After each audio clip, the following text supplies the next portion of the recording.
Hi students, welcome to EduQuest. ഇന്ന് നമ്മൾ നോക്കാൻ പോകുന്നത് പൈത്തനകത്തെ എക്സെപ്ഷൻ കേസുകൾ എന്തൊക്കെയാണെന്നുള്ളതാണ്. എക്സെപ്ഷൻ എന്ന് പറയുന്നത് പൈത്തനകത്ത് വളരെ ഇമ്പോർട്ടൻ്റ് ആയിട്ടുള്ളൊരു ടോപ്പിക്കാണ്. അതുപോലെ തന്നെ പഠിക്കാൻ വളരെ ഈസി ആയിട്ടുള്ളൊരു പാർട്ടുമാണ്. അപ്പോൾ നമുക്ക് എക്സെപ്ഷൻ എന്താണെന്ന് നോക്കാം. എക്സെപ്ഷൻ എന്ന് പറയുമ്പോൾ പലർക്കും റിലേറ്റ് ചെയ്യാൻ പറ്റില്ല, പക്ഷേ എക്സെപ്ഷൻ്റെ മറ്റൊരു പേരാണ് എറർ. എറർ എന്താണെന്നുള്ളത് നമുക്കറിയാം. അതായത് എന്താണ്, ഒരു നോർമൽ ഫ്ലോനെ ഡിസ്റ്റർബ് ചെയ്യുന്ന എന്തോ ഒരു പ്രശ്നമാണ് എറർ. അത് സെയിം പോലെ തന്നെയാണ് നമ്മുടെ എക്സെപ്ഷന് വരുന്നത്. അതായത് നോർമലി നല്ലപോലെ ഫ്ലോ ചെയ്തുകൊണ്ടിരിക്കുന്ന നമ്മുടെ കോഡിനെ ഡിസ്റ്റർബ് ചെയ്യുന്ന ഒരു അബ്നോർമൽ കണ്ടീഷനാണ് നമ്മുടെ എക്സെപ്ഷൻ എന്ന് പറയുന്നത്.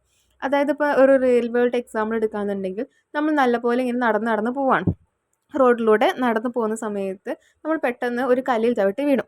അപ്പോൾ അവിടെ ആ കല്ലെന്ന് പറയുന്നതാണ് നമ്മുടെ എക്സെപ്ഷൻ. അത് നമ്മൾ നോർമലി നല്ല സുഖത്തിൽ നടന്നു പോവുമായിരുന്നു, പെട്ടെന്നാണ് നമ്മൾ കല്ല് തടഞ്ഞ് വീണത്. അതായത് നമ്മുടെ ഒരു നോർമൽ വാക്കിനെ അതെന്ത് ചെയ്തു, തടസ്സപ്പെടുത്തി. അപ്പോൾ ആ തടസ്സപ്പെടുത്തുന്ന നോർമൽ ഫ്ലോനെ തടസ്സപ്പെടുത്തുന്ന ഒരു അബ്നോർമൽ കണ്ടീഷനാണ് നമ്മുടെ എക്സെപ്ഷൻ എന്ന് പറയുന്നത്.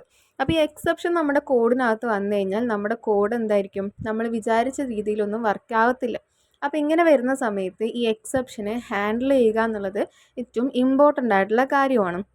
അപ്പോൾ നമുക്ക് പൈത്തനകത്ത് എക്സെപ്ഷനെ ഹാൻഡിൽ ചെയ്യാൻ വേണ്ടിയിട്ട് 3 മെത്തേഡ്സ് വരുന്നുണ്ട്. ഒന്ന് ട്രൈ, 2 എക്സെപ്റ്റ്, 3 ഫൈനലി. ഇവ 3ഉം സിമ്പിളായിട്ടുള്ള കോൺസെപ്റ്റാണ്. നമുക്ക് എന്തൊക്കെയാണെന്നുള്ളത് നോക്കാം. ട്രൈൻ്റെ കേസ് പറയുകയാണെന്നുണ്ടെങ്കിൽ, ട്രൈ ചെയ്യുന്നത് അതായത് നമ്മുടെ കോഡിനകത്ത് നമ്മൾ കോഡ് ചെയ്യുന്ന സമയത്ത് നമുക്ക് തോന്നുവാണ് ഇന്ന ഏരിയ എത്തുന്ന സമയത്ത് അതിനകത്ത് എറർ വരാനുള്ള ചാൻസ്. ഇപ്പോൾ ഫോർ എക്സാമ്പിൾ നമ്മൾ പറയുകയാണെന്നുണ്ടെങ്കിൽ, ഇപ്പം നമുക്ക് ഒരു നമ്പറിനെ വേറെ നമ്പർ വെച്ചിട്ട് ഡിവൈഡ് ചെയ്യണം. അതാണ് നമ്മുടെ കോഡ്. അപ്പോൾ നമുക്ക് യൂസറിനോട് പറയാൻ പറ്റില്ല നിങ്ങൾ ഇന്ന നമ്പറുകൾ മാത്രമേ കൊടുക്കാൻ പാടുള്ളൂ, അതായത് നമുക്ക് ഡിവൈഡ് ചെയ്യുന്ന സമയത്ത് 0 വെച്ച് ഡിവൈഡ് ചെയ്യാൻ പാടില്ല, അങ്ങനെയൊന്നും നമുക്ക് യൂസറിനോട് കണ്ടീഷൻ പറയാൻ പറ്റില്ല. അപ്പോൾ നമ്മൾ എന്ത് ചെയ്യണം, യൂസർ ഇൻ കേസ് അങ്ങനെ ഒരു 0 വെച്ച് ഡിവിഷൻ ചെയ്യാൻ നമുക്ക് ഇൻപുട്ട് തരികയാണെന്നുണ്ടെങ്കിൽ നമ്മൾ അതിനെ ഹാൻഡിൽ ചെയ്യണം. ആസ് എ ഡെവലപ്പർ നമ്മൾ അതിനെ ഹാൻഡിൽ ചെയ്യണം. അപ്പോൾ അത്തരം കേസുകൾ വരുന്ന സമയത്ത് നമ്മൾ യൂസ് ചെയ്യുന്ന ഒരു ബ്ലോക്കാണ് ട്രൈ ബ്ലോക്ക്. അതായത് നമുക്കറിയാം യൂസർ 0 വെച്ച് ഡിവൈഡ് ചെയ്യാൻ വന്നു കഴിഞ്ഞാൽ അതൊരു എററാണ്. അപ്പോൾ നമ്മൾ എന്ത് ചെയ്യും, ഈ ഒരു കോഡിനെ ട്രൈ ബ്ലോക്കിനകത്തായിരിക്കും എഴുതുന്നുണ്ടാവുക. അതായത് നിങ്ങൾ ഇത്രയും ഓർത്ത് വയ്ക്കുക, നമുക്ക് എറർ വരുന്ന നേരത്തെ അറിയാവുന്ന കോഡുകൾ നമ്മൾ എക്സ്പെക്റ്റ് ചെയ്യുവാണ് ഇന്ന സ്ഥലം എത്തുമ്പോൾ എന്തായാലും എറർ വരും.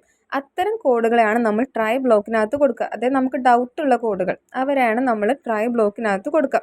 ഈ ട്രൈ ആയിരിക്കും ആ ഒരു ബ്ലോക്കിനകത്ത് എറർ ഉണ്ടെങ്കിൽ അതിനെന്താണ് ചെയ്യേണ്ടത് എന്നുള്ളത് പിന്നീട് തീരുമാനിക്കുന്ന ആൾ. അപ്പോൾ എന്ത് ചെയ്യും, ട്രൈനകത്ത് നമുക്ക് മൾട്ടിപ്പിൾ സ്റ്റേറ്റ്മെൻറ്റ്സ് ഒക്കെ കൊടുക്കാം. അതായത് എക്സെപ്ഷൻ വരാൻ ചാൻസ് ഉള്ള പല കോഡുകളും നമുക്കൊരു ട്രൈ ബ്ലോക്കിനകത്ത് തന്നെ കൊടുക്കാൻ പറ്റും. അപ്പോൾ അതാണ് നമ്മുടെ ട്രൈ ബ്ലോക്ക്. നിങ്ങൾ ഇത്രയും ഓർത്ത് വയ്ക്കുക, എക്സെപ്ഷൻ അല്ലെങ്കിൽ എറർ വരാൻ ചാൻസ് ഉള്ള കോഡുകളെയാണ് നമ്മൾ ട്രൈ ബ്ലോക്കിനകത്ത് കൊടുക്കുക. ട്രൈയുടെ സിൻടാക്സ് നോക്കിയേ. ട്രൈ ഇത് സ്മോൾ ലെറ്റേഴ്സ് തന്നെ നമ്മൾ കൊടുക്കണം. ട്രൈ എന്ന് പറഞ്ഞ് കൊടുക്കുക, കീവേഡ് അതുപോലെ തന്നെ കൊടുക്കുക. എന്നിട്ട് നമ്മൾ കോളം കൊടുക്കാം. കോളം കൊടുത്ത് എൻ്റർ ചെയ്യുന്ന സമയത്ത് ഒരു ടാബ് സ്പേസ് കഴിഞ്ഞിട്ടായിരിക്കും ട്രൈനകത്തുള്ള കോഡുകൾ എഴുതാനുള്ള സ്പേസ് വരുന്നുണ്ടാവുക. അപ്പോൾ ആ ടാബ് സ്പേസ് കഴിഞ്ഞിട്ടുള്ള ഏരിയയിലായിരിക്കണം നമുക്ക് ഡൗട്ടുള്ള കോഡുകൾ, അതായത് എക്സെപ്ഷൻ വരാൻ ചാൻസ് ഉള്ള കോഡുകൾ നമ്മൾ എഴുതേണ്ടത്. പിന്നെ അതിന് താഴെ ഒരു എക്സെപ്റ്റ് എന്ന് കണ്ടില്ലേ, അതായത് ട്രൈൻ്റെ തൊട്ട് താഴെ എക്സെപ്റ്റ് എന്ന് പറയുന്ന ഒരു കീവേഡും കൂടി കണ്ടു. അതെന്താണെന്നുള്ളത് നമുക്ക് അടുത്ത കേസിൽ പറയാം. ഇപ്പോൾ നമുക്ക് ട്രൈ എന്താണെന്നുള്ളത് നോക്കാം. അപ്പോൾ എന്താണ്, നമുക്ക് ഡൗട്ടുള്ള കോഡുകൾ ഇൻക്ലൂഡ് ചെയ്യാൻ വേണ്ടിയിട്ടാണ് നമ്മൾ ട്രൈ ബ്ലോക്ക് എന്ന് പറയുന്ന കീവേഡ് യൂസ് ചെയ്യുന്നത്. ഇനി നമുക്ക് ട്രൈനകത്തുള്ളൊരു എക്സാമ്പിൾ നോക്കാം. ഇവിടെ നമ്മൾ നേരത്തെ പറഞ്ഞ എക്സാമ്പിൾ തന്നെയാണ് യൂസ് ചെയ്തേക്കുന്നത്. അതായത് നമുക്കറിയാം ഒരു നമ്പറിനെ 0 വെച്ച് ഡിവൈഡ് ചെയ്ത് കഴിഞ്ഞാൽ അതിൽ കറക്റ്റ് ഔട്ട്പുട്ട് ആയിരിക്കില്ല കിട്ടുന്നുണ്ടാവുക. അപ്പം നമ്മുടെ പ്രോഗ്രാമിൻ്റെ കേസിലും അത് തന്നെ, നമ്മൾ നമ്പറിന് മറ്റൊരു 0 വെച്ച് ഡിവൈഡ് ചെയ്യുന്ന സമയത്ത് അത് നമുക്കൊരു എക്സെപ്ഷൻ അല്ലെങ്കിൽ എറർ ആയിരിക്കും നൽകുന്നുണ്ടാവുക. അപ്പോൾ നമുക്ക് ഡൗട്ട് ഉണ്ടല്ലോ, നമുക്ക് അറിയാം അതായത് ഒരു നമ്പറിനെ 0 വെച്ച് ഡിവൈഡ് ചെയ്യുമ്പോൾ എന്തായാലും എറർ അടിക്കും എന്നുള്ളത്. അപ്പോൾ നമുക്ക് അറിയാവുന്ന എറർ വരുന്ന അറിയാവുന്ന ആ കോഡിനെ നമ്മൾ എന്ത് ചെയ്തു, ആ ട്രൈ ബ്ലോക്കിനകത്ത് എഴുതി. അതായത് ട്രൈ എന്ന് എഴുതി കോളൻ ഇട്ടു, എൻ്റർ അടിച്ചപ്പോൾ ഒരു ടാബ് സ്പേസ് കഴിഞ്ഞിട്ടാണ് നമ്മൾ x = 10 ഡിവൈഡഡ് ബൈ 0 എന്ന് പറഞ്ഞു കൊടുത്ത്. അതായത് അതെന്തായാലും എന്താണ്, എറർ ആണ്. ഇതിൻ്റെ താഴെയുള്ള എക്സെപ്റ്റ് കേസ് നമുക്ക് നോക്കാം. അത് അടുത്ത കീവേഡാണ് എക്സെപ്റ്റ് എന്ന് പറയുന്നത്. അപ്പം ഞാനത് രണ്ടും കൂടി ട്രൈയും എക്സെപ്റ്റും കൂടി കൂട്ടിച്ചേർത്ത് പറഞ്ഞുതരാം. അപ്പോൾ ഇൻ ഷോർട്ട് നിങ്ങൾ ഇത്രയും മനസ്സിലാക്കുക, ട്രൈ എന്ന് പറയുമ്പോൾ എന്താണ്, നോർമലി നമ്മുടെ പൈത്തനകത്ത് കൊടുക്കുന്ന ഏത് കോഡും പോലെ തന്നെ ട്രൈനകത്തുള്ള കോഡും വർക്ക് ചെയ്യും. പക്ഷേ ഇൻ കേസ് ആ കോഡിനകത്ത് ട്രൈനകത്തുള്ള കോഡിനകത്ത് എന്തെങ്കിലും എറേഴ്സോ ഇഷ്യൂസോ വന്നു കഴിഞ്ഞാൽ ട്രൈ അതിനെ മാനേജ് ചെയ്തോളും. അതാണ് നമ്മുടെ ട്രൈയുടെ ഒരു പ്രത്യേകത. ഇനി നമുക്ക് ട്രൈയുടെ കേസ് ക്ലിയറായി. ഇനി നമുക്ക് അടുത്ത കേസ് നോക്കാം. അടുത്ത കേസാണ് എക്സെപ്റ്റ് എന്ന് പറയുന്ന കീവേഡ്. അതായത് നമ്മൾ എക്സെപ്റ്റ് ബ്ലോക്കിനകത്ത് എന്താ വരുന്നതെന്ന് വെച്ച് കഴിഞ്ഞാൽ, നമ്മൾ ട്രൈ ബ്ലോക്കിൻ്റെ കാര്യം പറഞ്ഞപ്പോൾ പറഞ്ഞു, ട്രൈനകത്ത് കോഡ് കൊടുക്കുമ്പോൾ അതിനകത്ത് എന്തെങ്കിലും എറർ വന്നു കഴിഞ്ഞാൽ ബാക്കി കാര്യങ്ങളെല്ലാം ചെയ്യുന്നത് ട്രൈ ആയിരിക്കും. അതായത് അതിനകത്ത് എറർ ഇല്ല എന്നുണ്ടെങ്കിൽ കുഴപ്പമില്ല, അത് നോർമലി വർക്ക് ആയിക്കോളും. പക്ഷെ എങ്ങാനും ഒരു എറർ അല്ലെങ്കിൽ എക്സെപ്ഷൻ വന്നു കഴിഞ്ഞു കഴിഞ്ഞാൽ അത് പിന്നെ എന്ത് ചെയ്യണമെന്ന് തീരുമാനിക്കുന്നത് ട്രൈ ആണ്. അപ്പോൾ ട്രൈ അവിടെ എന്ത് എറർ വന്നു കഴിഞ്ഞാലും ട്രൈ തീരുമാനിക്കുന്ന ഡിസിഷൻ എന്താണെന്ന് വെച്ച് കഴിഞ്ഞാൽ, ട്രൈ ആ എററിനെ നേരെ പിടിച്ചിട്ട് എക്സെപ്റ്റിലോട്ട് ത്രോ ചെയ്യും. നിങ്ങളത് അങ്ങനെ തന്നെ ഓർത്ത് വെക്കുക. അതായത് ട്രൈ എന്ന് പറയുന്നത് ഒരാൾ, എക്സെപ്റ്റ് എന്ന് പറയുന്നതും ഒരാൾ. ട്രൈൻ്റെ കയ്യിലൊരു എറർ വന്നു. അപ്പോൾ ആ എറർ എന്ത് ചെയ്തു? ട്രൈ നേരെ എടുത്തത് എക്സെപ്റ്റിന് എറിഞ്ഞു കൊടുത്തു. അങ്ങനെ തന്നെ വിചാരിക്കുക. നിങ്ങൾ എഴുതുന്ന സമയത്ത് അങ്ങനെ ഓർത്തിട്ട് എഴുതുക. അതായത് ഒരു എറർ വന്ന സമയത്ത് ട്രൈ ആ എററിനെ ഹാൻഡിൽ ചെയ്യാൻ വേണ്ടിയിട്ട് എക്സെപ്റ്റിന് ത്രോ ചെയ്ത് കൊടുത്തു. ഇനി എക്സെപ്റ്റ് എന്ന് പറയുന്ന ബ്ലോക്ക് ആയിരിക്കും ആ ഒരു എക്സെപ്ഷനെ എന്ത് ചെയ്യണം, എങ്ങനെയാണ് ഹാൻഡിൽ ചെയ്യേണ്ടത് എന്ന് തീരുമാനിക്കുന്നുണ്ടാവുക. അപ്പോൾ ഈ ട്രൈൻ്റെയും എക്സെപ്റ്റിൻ്റെ അഡ്വാൻറ്റേജ് എന്താണ്? ഇപ്പോൾ നമ്മൾ ഇതൊന്നും ട്രൈയും എക്സെപ്റ്റും ഒന്നും യൂസ് ചെയ്യാതെ നോർമലായിട്ടൊരു കോഡ് എഴുതി. അപ്പോൾ അതിനകത്തൊരു എറർ വന്നു കഴിഞ്ഞ് കഴിഞ്ഞാൽ എന്ത് സംഭവിക്കും? നമ്മുടെ കോഡ് റൺ ചെയ്യുന്നത് അവിടെ നിന്ന് പോകും. എന്നിട്ട് നമുക്ക് എന്ത് ചെയ്യും? എറർ ഡിസ്പ്ലേ ചെയ്ത് വരും. പക്ഷെ നമ്മൾ ആ സെയിം കോഡ് ട്രൈ ബ്ലോക്കിനകത്ത് കൊടുത്ത് ആ ഒരു എററിനെ നമ്മൾ എക്സെപ്റ്റിലും സ്പെസിഫൈ ചെയ്ത് കഴിഞ്ഞു കൊടുത്താൽ നമുക്ക് എന്ത് പറ്റും? ഒന്നെങ്കിൽ ആ എറർ ഉണ്ടെങ്കിൽ അതിനെ ഹാൻഡിൽ ചെയ്തിട്ട് ബാക്കി കോഡുകളെല്ലാം വർക്ക് ആയിക്കോളും. എറർ ഇല്ല എന്നുണ്ടെങ്കിൽ എന്ത് ചെയ്യും? അത് നോർമലി വർക്ക് ആയിക്കോളും. അപ്പോൾ എന്താണ്, ഒരിക്കലും നമ്മുടെ ഒരു ഫ്ലോ ഓഫ് ദ പ്രോഗ്രാം നിൽക്കുന്നില്ല. ആ ഒരു എക്സെപ്ഷൻ വന്നു കഴിഞ്ഞാലും ഇല്ലെങ്കിലും അതെന്തായിക്കോളും, അതിനനുസരിച്ച് നമ്മൾ കൊടുത്ത കോഡിനനുസരിച്ച് വർക്ക് ആയിക്കോളും. അതിനാണ് നമ്മൾ ട്രൈയും എക്സെപ്റ്റൊക്കെ കൊടുക്കുന്നത്. അപ്പോൾ അതിൻ്റെ സിൻടാക്സ് നോക്കിയേ. നമ്മൾ കഴിഞ്ഞ കേസിൽ സിൻടാക്സ് നോക്കിയപ്പോൾ അതിനകത്ത് എക്സെപ്റ്റ് എന്ന് പറയുന്ന ഒരു ബ്ലോക്ക് ഉണ്ടായി. അത് ഈ എക്സെപ്റ്റാണ്. അപ്പോൾ നമ്മൾ ട്രൈ ബ്ലോക്ക് കൊടുത്തു. അതിനകത്ത് നമ്മൾ അതായത് എറർ വന്നേക്കാൻ ചാൻസ് ഉള്ള കോഡുകളെ സ്പെസിഫൈ ചെയ്തു. അഥവാ ആ ഒരു നമ്മൾ കൊടുത്തേക്കുന്ന കോഡിനകത്ത് എറർ വന്നു കഴിഞ്ഞാൽ ട്രൈ നേരെ അത് എക്സെപ്റ്റിന് കൈമാറും. എക്സെപ്റ്റ് അതെന്ത് ചെയ്യും? അത് എങ്ങനെ ഹാൻഡിൽ ചെയ്യണം അതൊക്കെ തീരുമാനിക്കുന്നത് code of two handle the error എന്ന് പറയുന്ന ആ ഒരു എക്സെപ്റ്റിൻ്റെ ബോഡി പാർട്ടിലായിരിക്കും. അപ്പോൾ നമുക്ക് എക്സാമ്പിൾ നോക്കുമ്പോൾ കുറച്ചുകൂടി ക്ലിയർ ആവും. എക്സാമ്പിൾ നോക്കാം. അപ്പോൾ എക്സാമ്പിൾ നോക്കിയേ. നമ്മൾ ട്രൈനകത്ത് യൂസറിൻ്റെ അടുത്ത് നിന്ന് ഇൻപുട്ട് എടുക്കുവാണ്. അതായത് എൻ്റർ എ നമ്പർ എന്ന് പറഞ്ഞിട്ട് ഇൻറ്റിജർ ഫോർമാറ്റിൽ നമ്മളൊരു ഇൻപുട്ട് എടുക്കുവാണ്. ആ ഇൻപുട്ടിന് ഏത് വേരിയബിളിനകത്താണ് സ്റ്റോർ ചെയ്തേക്കുന്നത്? നം എന്ന് പറയുന്ന വേരിയബിളിനകത്താണ് സ്റ്റോർ അയക്കുന്നത്. ഇനി നമ്മൾ എന്താ ചെയ്യുന്നതെന്ന് വെച്ച് കഴിഞ്ഞാൽ, യൂസർ നൽകിയേക്കുന്ന ആ ഇൻപുട്ട് വെച്ച് നമ്മൾ 10നെ ഡിവൈഡ് ചെയ്യുവാണ് ചെയ്യുന്നത്. അപ്പോൾ നമ്മൾ കഴിഞ്ഞ കേസിൽ പറഞ്ഞിട്ടുണ്ടായി, നമുക്കൊരു നമ്പറിനെ 0 വെച്ച് ഡിവൈഡ് ചെയ്യാൻ പറ്റില്ല, എക്സെപ്ഷൻ വരും. അപ്പോൾ നമ്മൾക്ക് ഇവിടെ ഒന്നും സ്പെസിഫൈ ചെയ്ത് പറഞ്ഞിട്ടില്ല. അതായത് യൂസർ ഒരിക്കലും 0 ഒരു ഇൻപുട്ട് കൊടുക്കരുത് എന്നുള്ളതൊന്നും. അതെല്ലാം യൂസറിൻ്റെ ഇഷ്ടമാണ്. അപ്പോൾ നമ്മൾ എന്ത് ചെയ്തു? ജസ്റ്റ് അങ്ങനെ കോഡ് കൊടുത്തു. ഇനി അഥവാ യൂസർ നം എന്ന് പറയുന്ന വേരിയബിളിലോട്ട് 0 എന്ന് പറയുന്ന ഒരു ഇൻറ്റിജർ നമ്പർ എൻ്റർ ചെയ്ത് കൊടുത്തു കഴിഞ്ഞാൽ നമുക്ക് അവിടെ എക്സെപ്ഷൻ വരും. നമ്മൾ ആ എക്സെപ്ഷൻ ആർക്ക് ഹാൻഡ് ഓവർ ചെയ്യും? ആരെടുത്തോട്ടാണ് ത്രോ ചെയ്യുന്നത്? എക്സെപ്റ്റ് എന്ന് പറയുന്ന ബ്ലോക്കിലോട്ടാണ്. അത് അവിടോട്ട് ത്രോ ചെയ്യുന്ന സമയത്ത് എക്സെപ്റ്റ് തീരുമാനിക്കുവാണ്. അതായത് അങ്ങനെ ഒരു എറർ വരുന്ന സമയത്ത് അവിടെ പ്രിൻ്റ് ചെയ്ത് വരേണ്ടത് സംതിങ് വെൻറ്റ് റോങ് എന്ന് പറഞ്ഞിട്ടാണ്. അത് തീരുമാനിക്കുന്ന ആൾ എക്സെപ്റ്റ് ആണ്. അപ്പോൾ അങ്ങനെ നമ്മൾ കോഡ് കൊടുത്തു. ഇനി ഔട്ട്പുട്ട് നോക്കിയേ. ഫസ്റ്റ് കേസിൽ എൻ്റെ നമ്പർ എന്ന് പറഞ്ഞു വന്നപ്പോൾ യൂസർ 5 എന്ന് പറയുന്ന നമ്പർ കൊടുത്തു. അപ്പോൾ അവിടെ എന്ത് ഓപ്പറേഷൻ നടന്നു?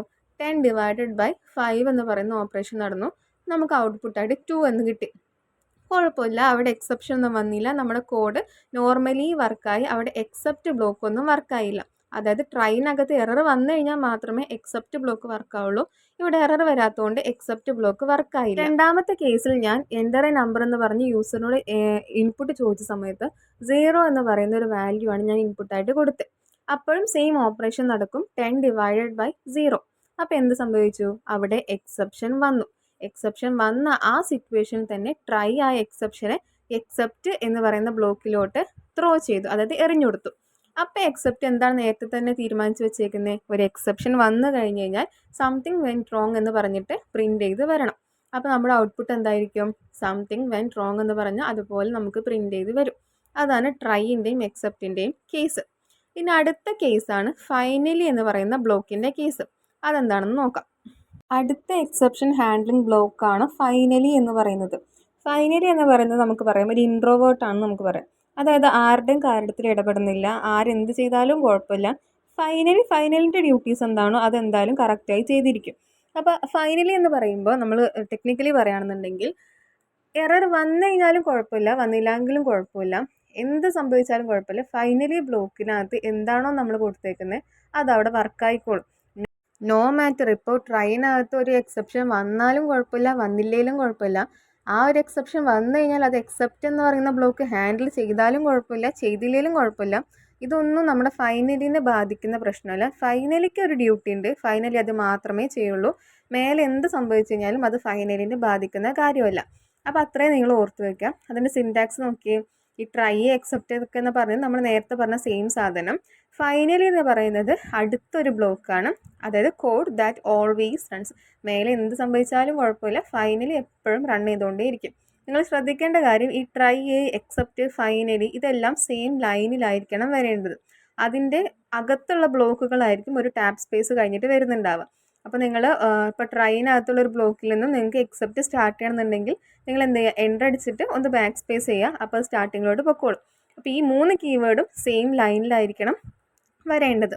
അപ്പോൾ നമുക്കതിൻ്റെ ഒരു എക്സാമ്പിൾ നോക്കാം. ഇവിടെ നമ്മൾ ട്രൈ ബ്ലോക്കിനകത്താണ് യൂസറിൻ്റെ അടുത്ത് നിന്ന് ഇൻപുട്ട് എടുക്കുന്നത്. അതായത് എൻ്റർ എ നമ്പർ എന്ന് പറഞ്ഞ് നമ്മളൊരു ഇൻപുട്ട് എടുത്തു. അതിനകത്ത് നമ്മൾ നേരത്തെ ചെയ്ത പോലെ തന്നെ 10 വെച്ചിട്ട് 10നെ ആ നമ്പർ വെച്ചിട്ട് നമ്മൾ ഡിവൈഡ് ചെയ്തു. യൂസർ ഏതാണോ ഇൻപുട്ടായി തന്നേക്കുന്നത് ആ നമ്പർ വെച്ചിട്ട് നമ്മൾ 10നെ ഡിവൈഡ് ചെയ്തു. നമ്മൾ ആ കിട്ടിയ റിസൾട്ട് എന്ന് പറയുന്ന വേരിയബിളിലോട്ട് സ്റ്റോർ ചെയ്തു. ഇനി നമുക്ക് കിട്ടിയ റിസൾട്ടിന് നമുക്ക് പ്രിൻറ്റ് ചെയ്ത് കാണുന്നുണ്ടെങ്കിൽ ആ റിസൾട്ടിനെ നമുക്ക് പ്രിൻറ്റ് ചെയ്താൽ മതി. അത്രയും നമ്മൾ നോർമലി ചെയ്യുന്ന പോലെ ചെയ്തു. ഇനി നമ്മൾ എന്ത് ചെയ്യണം, അതായത് യൂസർ എന്ന് പറയുന്ന വേരിയബിളിനകത്തോട്ട് 0 എന്ന് പറയുന്ന ഇൻപുട്ടാണ് നൽകിയെങ്കിൽ അവിടെ എന്തായാലും ഒരു എക്സെപ്ഷൻ വരും, എറർ വരും. അപ്പോൾ അതിനെ ഹാൻഡിൽ ചെയ്യാൻ വേണ്ടിയിട്ട് നമ്മൾ നേരത്തെ ചെയ്ത പോലെ തന്നെ എക്സെപ്റ്റ് എന്ന് പറയുന്ന കീവേഡ് കൊടുത്തു. പിന്നെ നിങ്ങൾ നേരത്തെ കണ്ടതിലും ഡിഫറെൻ്റ് ആയിട്ട് 0 ഡിവിഷൻ എറർ എന്ന് പറഞ്ഞ് കൊടുത്തിട്ടുണ്ട്. അത് നമ്മുടെ പൈത്തണിനകത്തുള്ള ഇൻബിൽറ്റ് ആയിട്ടുള്ള ഒരു എക്സെപ്ഷനാണ്. നമുക്ക് ഒന്നെങ്കിൽ അങ്ങനെ പേര് സ്പെസിഫൈ ചെയ്ത് കൊടുക്കാം, അല്ലെങ്കിൽ നമ്മൾ നേരത്തെ പറഞ്ഞ പോലെ പേരൊന്നും ഇല്ലാതെ ജസ്റ്റ് അങ്ങനെയും കൊടുക്കാം. ഇപ്പോൾ ഇവിടെ നമ്മൾ 0 ഡിവിഷൻ എറർ എന്ന് പറയുന്ന എറർ കൊടുത്തു, പേര് സ്പെസിഫൈ ചെയ്ത് കൊടുത്തു. ഇത് കൊടുക്കാൻ കാരണം എന്തുവാണ്, നമുക്ക് മേലെ ട്രൈ ബ്ലോക്കിനകത്ത് എറർ വരുന്നുണ്ടെങ്കിൽ അതെന്താണ്, ആ നമ്പറിനെ 0 വെച്ച് ഡിവൈഡ് ചെയ്തുകൊണ്ടാണ്. അപ്പോൾ എന്താണ് നമ്മുടെ എറർ എന്ന് പറയുന്നത് 0 ഡിവിഷൻ എറർ ആയിരിക്കും. ഇങ്ങനെ കുറേ ഇൻബിൽറ്റ് ആയിട്ടുള്ള എക്സെപ്ഷൻസ് ഉണ്ട്. അപ്പോൾ നിങ്ങൾ 1-2 മാത്രം പഠിച്ചു വെക്കാം. അപ്പോൾ നമ്മളെന്താണ്, അവിടെ ഒരു എറർ സംഭവിച്ചു കഴിഞ്ഞ് കഴിഞ്ഞാൽ എക്സെപ്റ്റ് ബ്ലോക്കിലോട്ട് ട്രൈ അതിനെ ത്രോ ചെയ്യും. അപ്പോൾ എക്സെപ്റ്റ് ബ്ലോക്ക് അതിനകത്ത് എന്താണ് ഇനി ഹാൻഡിൽ ചെയ്യുമ്പോൾ ചെയ്യേണ്ട കോഡ് അത് കൊടുക്കും. ഇപ്പോൾ നമ്മൾ അത്രയും കൊടുത്തേക്കുന്നത് എന്താണെന്ന് വെച്ചാൽ പ്രിൻറ്റ് ചെയ്യാനുള്ളൊരു സ്റ്റേറ്റ്മെൻ്റ് ആണ് കൊടുത്തേക്കുന്നത്. അതായത് യു കനോട്ട് ഡിവൈഡ് ബൈ 0 എന്ന് പറയുന്ന ഒരു പ്രിൻറ്റ് സ്റ്റേറ്റ്മെൻറ്റ് കൊടുത്തു. ഇനിയാണ് നമ്മുടെ ആൾ വരുന്നത് ഫൈനലിക്കകത്ത് നമ്മൾ എന്ത് കൊടുത്തു, ജസ്റ്റ് ഒരു പ്രിൻറ്റ് സ്റ്റേറ്റ്മെൻറ്റ് കൊടുത്തു. ദിസ് ബ്ലോക്ക് ഓൾവേസ് റൺസ് എന്ന് പറഞ്ഞ് ഒരു പ്രിൻറ്റ് സ്റ്റേറ്റ്മെൻറ്റ് കൊടുത്തു. ഇനി നിങ്ങൾ ഔട്ട്പുട്ട് വരുന്ന സമയത്ത് ശ്രദ്ധിക്കണം. അപ്പോൾ ഞാൻ ആ കോഡ് റൺ ചെയ്യുന്ന സമയത്ത് ഇപ്പം എൻ്റർ എ നമ്പർ എന്ന് പറഞ്ഞ് കൊടുത്ത സമയത്ത് ഞാൻ 0 എന്ന് പറയുന്ന നമ്പറാണ് കൊടുത്തെങ്കിൽ അവിടെ എന്ത് പ്രിൻറ്റ് ചെയ്ത് വരും, you cannot divide by 0 this block always run എന്ന് പറഞ്ഞ് വരും. ഇപ്പോൾ നോക്കിയാൽ ഇവിടെ 2 ലൈൻ വന്നു. അതിൽ യു കനോട്ട് ഡിവൈഡ് ബൈ 0 എന്ന് പറയുന്നത് ആരുടെ ആയിരുന്നു, എക്സെപ്റ്റ് ബ്ലോക്കിനകത്ത് വന്നേക്കുന്ന പ്രിൻറ്റ് സ്റ്റേറ്റ്മെൻ്റ് ആയിരുന്നു. അതായത് ട്രൈനകത്ത് ഒരു എക്സെപ്ഷൻ വന്നപ്പോൾ നമ്മൾ പറഞ്ഞു ആ എക്സെപ്ഷനെ എക്സെപ്റ്റിലോക്ക് നമ്മൾ ത്രോ ചെയ്തിട്ടാണ് എക്സെപ്റ്റാണ് തീരുമാനിക്കുന്നത് ഇനി എന്താണ് ചെയ്യേണ്ടതെന്നുള്ളത്. അപ്പോൾ എക്സെപ്റ്റ് അവിടെ തീരുമാനിച്ചത് you cannot divide by 0 എന്ന് പറയുന്ന ഒരു പ്രിൻറ്റ് സ്റ്റേറ്റ്മെൻ്റ് ആണ് വരേണ്ടത് എന്നുള്ളതാണ്. അപ്പോൾ എന്ത് ചെയ്തു, ആ ഒരു പ്രിൻറ്റ് സ്റ്റേറ്റ്മെൻറ്റ് അതുപോലെ വർക്ക് ചെയ്തു, കാരണം അവിടെ എക്സെപ്ഷൻ വന്നു. രണ്ടാമത്തെ ലൈൻ നോക്കിയേ, ദിസ് ബ്ലോക്ക് ഓൾവേസ് റൺസ്. ഇത് ആരുടെ ആളായിരുന്നു, ഫൈനലി ബ്ലോക്കിനകത്ത് നമ്മൾ കൊടുത്ത പ്രിൻറ്റ് സ്റ്റേറ്റ്മെൻ്റ് ആയിരുന്നു. അപ്പം നമ്മൾ പറഞ്ഞു ട്രൈനകത്ത് എക്സെപ്ഷൻ വന്നാലും വന്നില്ലെങ്കിലും നമ്മുടെ ഫൈനലിക്ക് അത് പ്രശ്നമല്ല. ഫൈനലി എങ്ങനെയായാലും അത് അതിനകത്ത് എന്താണ് കോഡ് കൊടുത്തേക്കുന്നത് അത് അതുപോലെ വർക്ക് ആയിക്കോളും എന്നുള്ളത്. നമ്മൾ ഫൈനലിക്ക് അകത്തൊരു പ്രിൻറ്റ് സ്റ്റേറ്റ്മെൻ്റ് ആയിരുന്നു കൊടുത്തത്. അപ്പോൾ ആ പ്രിൻറ്റ് സ്റ്റേറ്റ്മെൻറ്റ് അതുപോലെ വർക്ക് ചെയ്തു. ദിസ് ബ്ലോക്ക് ഓൾവേസ് റൺസ് എന്ന് പറഞ്ഞ് വന്നു. രണ്ടാമത്തെ ഒരു ഔട്ട്പുട്ട് നോക്കിയേ. ഇപ്പോൾ യൂസറിനോട് ഇൻപുട്ട് ചോദിച്ച സമയത്ത് യൂസർ 5 എന്ന് പറയുന്ന ഇൻപുട്ട് കൊടുത്തു. അപ്പോൾ നമുക്കറിയാം 10 ഡിവൈഡഡ് ബൈ 5 എന്ന് പറയുന്നത് ഒരു വാലിഡ് ആയിട്ടുള്ള ഒരു മാത്തമാറ്റിക്കൽ ഓപ്പറേഷനാണ്. നമുക്ക് നോർമലി ഔട്ട്പുട്ട് കിട്ടി 2.0, അതായത് 10 ഡിവൈഡഡ് ബൈ 5 എന്ന് കൊടുത്തു കഴിഞ്ഞാൽ നമുക്ക് ഔട്ട്പുട്ടായിട്ട് 2 ആയിരിക്കും കിട്ടുക. അത് നമുക്ക് ഫസ്റ്റ് ലൈനിൽ നമുക്ക് അതിൻ്റെ ഔട്ട്പുട്ട് കിട്ടി. സെക്കൻഡ് ലൈനിൽ നോക്കിയേ, ദിസ് ബ്ലോക്ക് ഓൾവേസ് റൺസ് എന്ന് പറഞ്ഞ് വന്നു. അത് ആരുടെ ആയിരുന്നു, ഫൈനലി ബ്ലോക്കിനകത്ത് നമ്മൾ കൊടുത്ത പ്രിൻറ്റ് സ്റ്റേറ്റ്മെൻ്റ് ആയിരുന്നു. അപ്പോൾ ഈ 2 ഔട്ട്പുട്ടിൽ നോക്കിയേ, ഫസ്റ്റ് കേസിൽ നമുക്ക് എക്സെപ്ഷൻ വന്നു. എക്സെപ്ഷൻ വന്നാലും കുഴപ്പമില്ല, നമ്മുടെ ട്രൈ ബ്ലോക്കിനകത്തുള്ള പ്രിൻറ്റ് സ്റ്റേറ്റ്മെൻറ്റ് വർക്ക് ചെയ്തു. രണ്ടാമത്തെ കേസിൽ നമുക്ക് എക്സെപ്ഷൻ ഒന്നും വന്നില്ല, കറക്റ്റ് ഔട്ട്പുട്ട് കിട്ടി. അപ്പോഴും നമ്മുടെ ഫൈനലി ബ്ലോക്ക് വർക്കായി, അതിനകത്തുള്ള പ്രിൻറ്റ് സ്റ്റേറ്റ്മെൻറ്റ് വർക്കായി. അപ്പോൾ ഇതാണ് നമ്മുടെ എക്സെപ്ഷൻ ഹാൻഡ്ലിങ്ങിനകത്ത് വരുന്ന ട്രൈ, എക്സെപ്റ്റ്, ഫൈനലി ബ്ലോക്കുകളുടെ കേസ്.